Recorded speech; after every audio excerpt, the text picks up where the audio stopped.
before the difficult days come,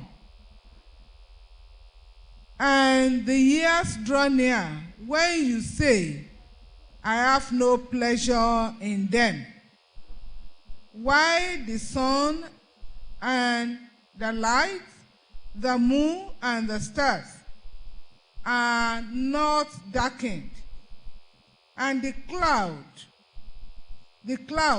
do not return after the rain.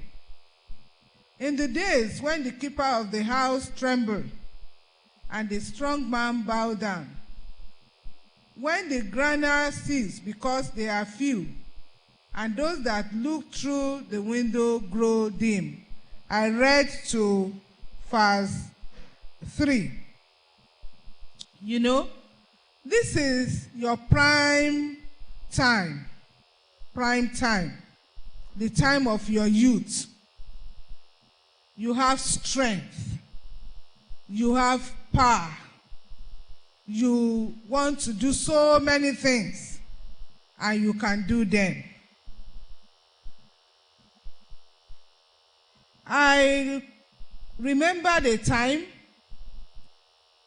few years ago, I drove myself, as usual, I drove myself to Ewekoro, and I supposed to have ministration. When I got there,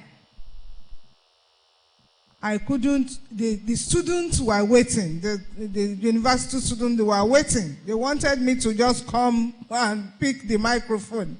I said no. I was so tired. I quickly asked, where is the guest house? I went there and I slept. And I had to come back.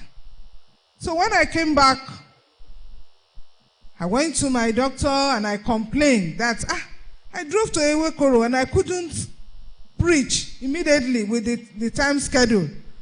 He looked at me, said, wow. You are of age. And these are things that we do with joy. I will tell people I love driving. If you want me to drive from here to Oshogbo, I can do that. And since that time, I discovered our age. So now, whether you like it or not, you can do so many things that I cannot do. But we are trying as much as possible so that there will be no regret at the end of the day. That is why we are seizing this time that if you know God, if you know Jesus at this prime age, no regret.